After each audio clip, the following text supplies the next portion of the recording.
Baik, kongsi dengan kami ya, hakikat, kata orang tu hakikat terjebak dengan yang kita panggil najis dadah ini ya. Mungkin kalau boleh anda kongsi dengan para penonton ya, sebenarnya apa agaknya tanda-tanda yang tak dipandang oleh mata tapi ada, atau perkara-perkara yang mungkin boleh menyebabkan ianya menjadi punca-punca utama anak-anak muda kita boleh terjebaklah dengan masalah yang agak besar ni. Sesuatu yang kita tak nampak. Saya suka bercakap secara umum. Kerana gejala bukan saja gejala dadah, gejala judi, perempuan, makan pun satu gejala yang tidak baik. Berpunca daripada, kalau kita tengok balik, apa punca yang sebenarnya? Sebenarnya adalah dalam diri kita sendiri, iaitu nafsu. Nafsu serasuah. Bermula daripada mana? Nafsu, keinginan. Keinginan nak jadi kaya cepat, nak duit banyak. Bila kita tengok pula tentang makan, penyakit yang kita dapat kencing manis, dapat darah tinggi, macam-macam lemah jantung. Punca daripada mana? Daripada nafsu. Kerana nafsu nak makan banyak. Begitu juga dengan dadah. Kerana kita nak keasyikan, nafsu kita ingin sangat nak keasyikan, kita menagih. Minum arak, judi, perempuan. Semuanya daripada dalam diri kita sendiri, iaitu nafsu. Mungkin kalau kita gali lebih dalam sedikit ya, apa yang menyebabkan orang mahu keasyikan yang anda nyatakan tadi ya? Sebab keasyikan macam-macam, tapi keasyikan dalam satu dunia yang agak berbeza itu ya, hanya orang pernah mengalami yang mengetahui lah. Keasyikan ni satu yang natural lah. Semua manusia suka kepada kenikmatan. Kenikmatan ni semua. Tak kira budak kecil, orang tua, semua. Kenikmatan ni memang dikejar. Sesuatu yang dikejar. Nikmat makan. Pada orang yang suka makan, dia tahu di tempat ini ada makan. Dia mengejar kenikmatan itu. Kenikmatan waktu makan. Kenikmatan waktu bersama wanita. Kaki perempuan kan. Dia akan cari kenikmatan itu. Begitu juga kenikmatan main judi. Kenikmatan berbagai-bagai lagi. Benda-benda yang, kenikmatan harta benda, kaya, duit banyak kan. Itu pun satu kenikmatan. Ini adalah lumrah manusia mengejar kenikmatan. Begitu dengan dadah. Satu kenikmatan yang terlalu tinggi dirasakan. Sehingga kan yang lain tidak boleh lawan kenikmatan ini. Jadi, ini lumrah manusia mengejar kenikmatan. Itu nombor satu dalam kehidupan manusia. Mana-mana manusia pun itulah. Mana ada orang yang tak suka nikmat pakai lawa-lawa, nikmat pergi pakai kereta mahal-mahal. Semua nikmat. Tapi nikmat kepada pencipta jarang kita fikirkan. Kerana bertemankan pencipta kita, insya-Allah hidup kita akan lebih sempurna dan lebih reda dengan apa yang kita tempuhi, lebih rendah diri, rasa diri itu. Maknanya sebenarnya itulah kawan kita. Itulah yang patut kita berdamping selalu untuk menghadapi kehidupan ni kan. Sebenarnya itu je. Kalau semua orang begitu, saya rasa dunia ni aman lah. Tidak ada rasuah, tidak ada rebut kuasa, tidak ada pergaduhan, tidak ada macam-macam. Dadah ke, arak ke, perempuan ke, tak ada. Jadi inilah. Tapi hakikatnya dunia kurang sempurna ya. Kurang. Kerana kita yang membuatkan kurang sempurna. Namun anda juga punya semacam tanggungjawab ya sebagai seorang selebriti besar di Malaysia ya, dan juga di rantau ini, untuk nombor satu menjelaskan dan untuk nombor dua menyedarkan tentang gejala itu tersebut. Adalah salah satu daripada tanggungjawab sosial saya lah. Itu semestinya lah. Kerana bagi saya, kalau saya kurang bercakap pun, apa yang saya lakukan atas diri saya akan diperlihat atau akan dilihat oleh masyarakat. Di situ saya rasa dah cukup baiklah. Perubahan yang saya lakukan setelah saya meninggalkan perkara-perkara buruk, apa yang perubahan saya dapat. Sekurang-kurangnya, walaupun saya tak bercakap, walaupun saya tak mengajar orang, tak memberitahu orang, tetapi dalam masa yang sama, perubahan yang berlaku pada diri saya itu membuatkan orang sedar. Oh, jangan, don't. Tengok apa contoh dia. Kalau yang dah terlibat lama, tengok dengan perubahan kita itu, dia akan sedar. Tengok dia dah berubah, 7 tahun, 8 tahun dia berubah, tengok macam mana perubahan yang dia dapat. Sekurang-kurangnya apa yang saya lakukan dapat dilihat oleh masyarakat. Itu saja. Sebenarnya ini adalah proses sebagaimana yang saya katakan tadi, proses kehidupan saya. Walaupun saya rasa rugi, tetapi rugi di pihak saya, untung di pihak masyarakat. Maksudnya keuntungan yang dapat kepada masyarakat di Malaysia, di Singapura, di Indonesia mungkin, kan? Mereka dapat belajar, dapat membuat research bagaimana akibat, apa dia kebaikan daripada perkara yang negatif tu, kan? Sekurang-kurangnya dapat dia refer pada kita balik. Itu yang kebaikan kepada masyarakat lah, walaupun rugi pada saya. Baik Jamal, kongsi dengan kami ya. Kita maklum di Singapura ni situasi keadaan dadah nampaknya semakin meruncing ya, semakin teruk di Singapura ini ya. Bilangan penagih nampaknya semakin naik. Kalau saya tanyakan kepada anda, bagaimana agaknya situasi di Malaysia di kalangan artis Melayu di Malaysia, bagaimana ya keadaannya? Semakin buruk atau semakin baik? Saya rasa saya lebih suka bicara secara umum. Saya tak tertumpu pada artis atau golongan tertentu. Masalah ini adalah masalah dunia. Tak kira you PAP ke, DAP ke, you PAS ke, you UMNO ke, kan? Masalah ini akan terjadi kepada keluarga kita. Di mana-mana pun. Kalau tengok di Mexico sekarang ni, dekat US, hari-hari. Jadi, saya rasa masalah ini selalu berat dan dihadapi oleh semua peringkat. Semua negara pun ada masalah ni. Jadi, saya nak rongkaikan susahlah juga kan. Baik, pemerhatian anda kalau anda boleh kongsi dengan kami ya. Apa dia agaknya, kata orang tu subculture atau budaya berkaitan dadah ini yang sedang berlegar-legar di kalangan golongan-golongan yang kita gelar sebagai artis ini, penyanyi atau pelakon atau selebriti sebagainya? Sebenarnya budaya sebagai di alam penagihan ni, sebenarnya mereka menganggap menganggap perkara, kalau kita mengambil dadah ni, kita akan lebih baik menyanyi. Kita akan lebih boleh berfikir dengan pantas. Misal kata kalau dia seorang arkitek, misal saya ada kawan di Kuala Lumpur, kalau dengan mengambil syabu ni saya boleh fikir sampai tengah malam, saya boleh buat plan cantik-cantik. Sharp, pemikiran saya pantas. Sebenarnya saya dah lalui semua tu. Apa jenis dadah dalam dunia ni, you cakap je. Saya dah lalui. Tetapi yang sebenarnya, walaupun kita slow sikit pada yang sepatutnya kita berfikir, kan? Kalau kita ambil substance ni semua, dia lebih real. Dia lebih tenang, lebih orang kata lebih berkesan pemikiran yang kita luahkan daripada pemikiran yang di awang-awangan ni. Kerana dia real tau, bukan kewarasan tu. Pemikiran dibantu oleh benda lain. Kalau misal kata pemain bola pun sekarang ada yang ambil syabu apa. Tapi masa dia perform tu, masa dia main tu, memang ada satu benda yang tolong. Tumpuan yang tajam. Tumpuan yang tajam, stamina yang berlebihan. Tapi bila tak ada tu nanti, macam mana? Kita kena fikirkan tu. Tapi Alhamdulillah saya, walaupun dah 7 tahun, saya tak mengambil benda tu. Saya menyanyi sama je. Lebih baik pada dulu lagi. Lebih tenang, lebih boleh melihat orang kan. Jadi, janganlah kita ingatkan perkara ni suatu booster ataupun suatu boleh menganjak kita lebih tak kekal lah sebenarnya. Tapi yang anehnya, Jamal selepas kata tu bebas ya, anda berkomunikasi dengan lebih terang ya. Ya, itu penuh kewarasan. Penuh kewarasan lah. Maknanya kita tak macam dulu kita cakap pun ikut sedap mulut je kan. Tapi sekarang kita berfikir apa yang kita perlu cakap. Jadi apa kata anda kalau ada peminat menyatakan ya bahawa bagi Jamal Abdillah life starts at 45? Tak ada masalah. Saya rasa boleh terima. Life saya sebenarnya bagi saya cakap tadi lah, proses kehidupan saya tu dah berlaku lama dah. Ini satu proses yang kalau orang memang dah tak mahu, tapi Tuhan tu dah dicorakkan kehidupan kita agar masyarakat ataupun anak-anak bangsa kita sendiri akan melihat satu hari nanti kehidupan macam mana Jamal Abdillah, macam mana Elvis Presley, macam mana Michael Jackson. Sebenarnya bukan saya reka-reka benda-benda ni. Kadang-kadang kehidupan selebriti itu menjadi kebaikan pada orang lain.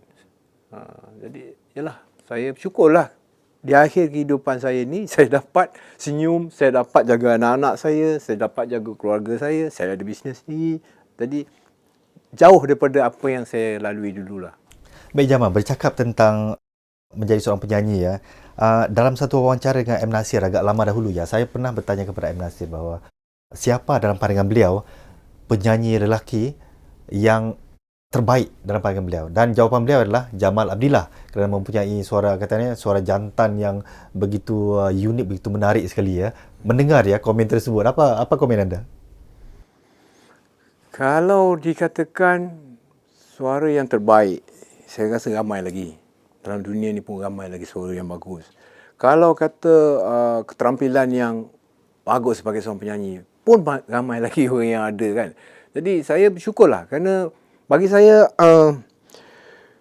pujian itu hanya patut bagi pada yang mencipta saya tu. Bukan saya. Saya sebagai manusia yang dicipta, engkau sebagai ni, kau menyanyi.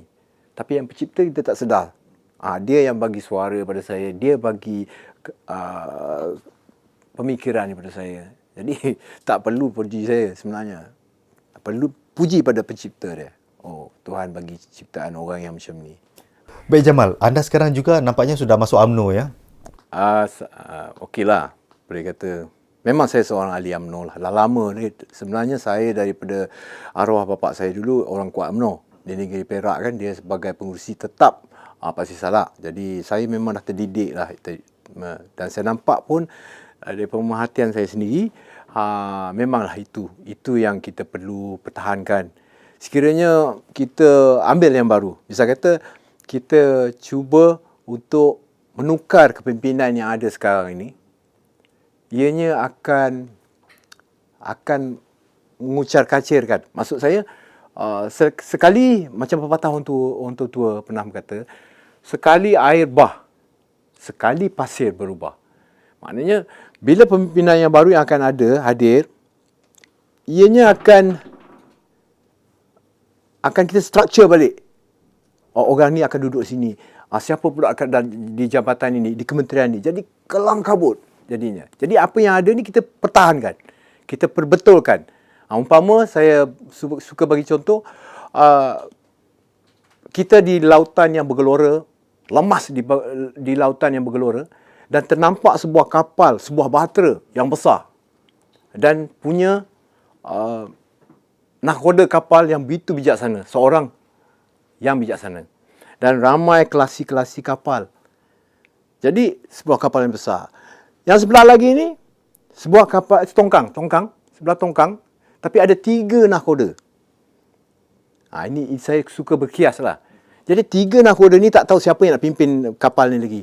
Sama ada dia nak ambil alih ke orang ni ke siapa ke belum tahu. So nanti silap-silap kapal tu pun tenggelam, habis. Jadi saya pilih kapal yang besar lah. Maknanya sekarang ni saya pilih BN lah. Yang kapal yang ni saya tak mau tengok lah. Nanti silap-silap tengok ni karam habis. Baik, jadi sekarang ni kita melihat akhir-akhir ini ya, anda begitu agak lantang ya menyuarakan tentang pandangan politik anda yang kita tak dengar ya sebelum ini. Apakah anda tak bimbang ya bahawa dengan secara lantang menjaharkan atau menzahirkan ya pemikiran atau pandangan politik anda ini akan seolah-olah memecahkan juga ya golongan peminat Jamal Abdillah? Ya, itu saya sedar dengan tindakan saya ni. Saya bagi seorang penyanyi, peminat saya ada golongan daripada PAS, golongan daripada PKR, ada MIC pun ada, kan? UMNO pun ada. Memang saya sedar perkara ni ada berlaku. Tetapi sebagai seorang manusia biasa yang punya pemerhatian, saya boleh nilai. Saya boleh nilai sendiri. Kan? Maknanya itu penilaian saya. Itu prinsip hidup saya. Ya, orang kena terima. Nak tak nak, ya orang kena terima. So, penilaian ni itulah saya nampak saya perlu memberikan pendapat saya untuk saya kongsikan bersama dengan peminat saya. Sama ada dia orang ingin meminati saya kembali atau tidak, itu pulang. Bagi saya perlu menyuarakan. Kerana dalam kehidupan saya sebagai seorang seni, seorang penyanyi, bagaimana irama dan lagu itu dicantumkan, harmoninya tu, keharmonian dia tu, saya selalu berdamping dengan setiap hari saya menyanyi, keharmonian tu, nada suara si pitching semua. Jadi bila perkara ni berlaku, begitu juga saya nakkan keharmonian dalam masyarakat tu. Saya bawa daripada nyanyian tu, saya tengok tak ada harmoni langsung. Kecamuk, gaduh sana, gaduh sini. Sampai pukul orang, pukul ni, polis semua kena kan. Jadi saya ada prinsip saya sendiri. Saya memerhati dan saya suarakan apa juga pendapat saya. Saya inginkan keharmonian. Harmoni ni dalam umpama irama dan lagu. Ini panggilan dalaman ya, panggilan dalaman yang saya kira hanya boleh dirasakan oleh bukan kebanyakan tapi segelintir saja golongan artis yang saya lihat sekarang ini. Tentu, ini perkara ni sebenarnya hanya masa saja menentukan. Kadang-kadang perkara tu kita tak boleh bagi waktu itu juga. Sebenarnya Ini kematangan ya. Kematangan dan penghayatan, pemerhatian kita selama ini kan. Kita dah duduk lama, kita dah berusia sekian. Saya rasa kalau saya nak ucapkan ni memang ramai yang tak sukalah. Tapi saya harus katakan saya punya pendirian dan ramai kawan-kawan artis saya berpendirian tanpa kepentingan tau. Kita masuk UMNO ke apa, kita tak ada kepentingan bisnes ke apa, tak ada. Kita memang suarakan. Kerana di sebelah parti-parti yang lain, ramai artis-artis yang menyertai mereka, kemudian tak ada tauliah apa-apa, dah jadi ustaz. Bila jadi ustaz, dia belasah kita. Dia kata kita tak betul ni, tak betul. Apa ni sebenarnya? Awak ada kepentingan sendiri, tak boleh. Kita kena berdiri tegak, beritahu. No. Dia orang punya cara salah. Kita suarakan pendapat yang sebenarnya. Bukan cara, kalau ikut-ikut, kalau betul-betul lah kepimpinan yang kita nak, kalau betul-betul lah Islamik, itulah Rasulullah tu. Musuh pun macam kawan. Dia buat kat kita macam mana pun dia sabar. Pujuk supaya baik-baik. Jangan. Itu kepimpinan yang sebenar-benarnya. Rasulullah punya kepimpinan. Ada kita boleh ikut sekarang? Tak ada. Susah kita nak ikut. Sejak 2 tahun lalu ya, begitu banyak sekali peluang diberikan kepada anda di Singapura khususnya, dan kita bakal melihat satu konsert yang akan diadakan bersama Datuk Khadijah Ibrahim dan juga Datuk Ahmad Nawab ya. Sebenarnya anda juga ya, jika tidak kerana masa lalu anda sekarang sudah bergelar Datuk juga ya, saya kira. Oh, ya mungkinlah. Tekilan tak? Mungkinlah. Itu seperti yang saya katakan tadi, proses. Proses itu mungkin datang kemudian.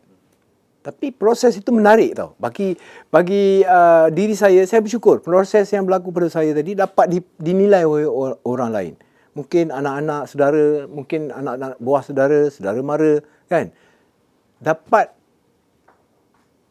perhatikan apa yang saya lalui sebagai satu sempadan dan teladan.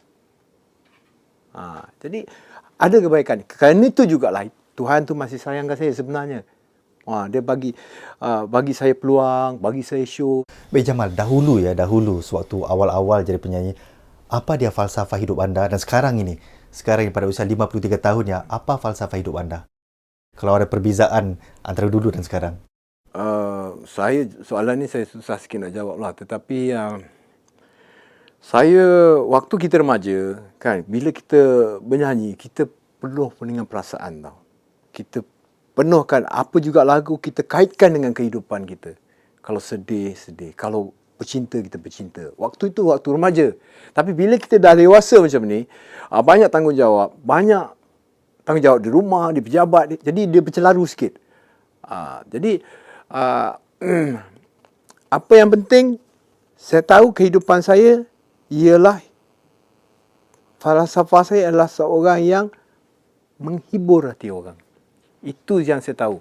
Apa cara, sama ada sampai ke tidak, itu lain. Tapi falsafahnya ialah saya seorang penghibur. Seorang yang ada suara yang perlu dikongsikan untuk menghibur hati-hati yang sedih, menghibur hati-hati yang duka, memberi semangat kepada orang yang tewas, misalnya kata kan, daripada lagu-lagu saya. Apakah anda sekarang ini ada angan-angan besar yang sedang anda pendam atau simpan yang mungkin anda harap dapat anda luahkan atau bungakan kepada orang ramai? Angan-angan saya lah. Angan-angan saya menjadi seorang yang dihormati, menjadi tokoh yang satu masa memang tak boleh dinafikan nilai dia. Saya ingin jadi seorang yang begitulah. Bila orang sebut Jamal Abdullah, orang tahu tokoh yang besar. Maksudnya dari segenap segi. Orang yang berjaya mengubah hidup diri dia. Menjadi legend. Legend dah. Tentulah itu satu harapan kita lah juga.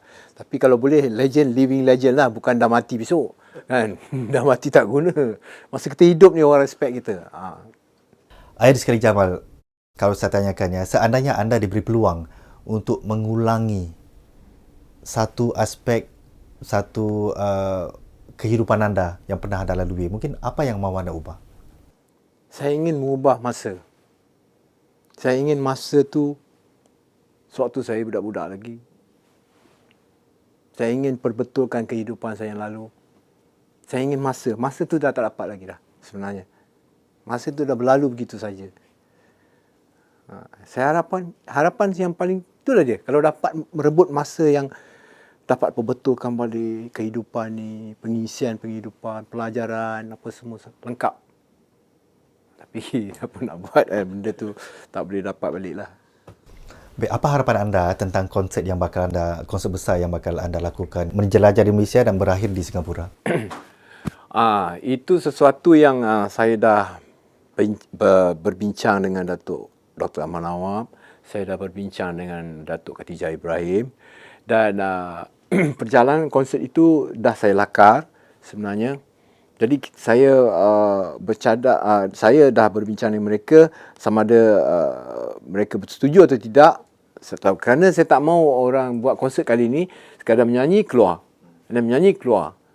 Tapi dalam konsert ini saya dah bagi 7 segmen lebih kurang, 7 segmen. So ianya sebagai seperti satu penceritaan dalam konsert. Dan tribute to Whitney Houston untuk satu segmen. Ada segmen lagi bermain unplug. Jadi perkara ni dah dibincang dengan Datuk Ahmad Nawab, setuju. Tapi Khatijah Ibrahim saya belum pasti lagi lah sama ada idea ni dia terima atau tidak. Jadi pendek kata tidak seperti konsert-konsert biasa lah. Kita menyanyi, cakap, menyanyi, tak ada. Dia ada lain sikit. Jadi adakah yang di Malaysia akan sama dengan yang di Singapura? Di Malaysia mungkin segmen-segmen kita tukar-tukar. Segmen itu kita tukar. Tetapi yang pentingnya, yang menariknya, sebuah lagu yang punya 2 melodi. Itu saya dah bincang dengan Datuk Ahmad Nawab. Lagu itu saya akan berduet bersama Khatijah Ibrahim. Dalam satu lagu ada 2 melodi. Itu agak jarang dan tak pernah orang buat, saya rasa. Dan keduanya lagu Suraya. Suraya ni sebuah lagu baru daripada Datuk Ahmad Nawab yang akan saya nyanyikan di pentas. Itu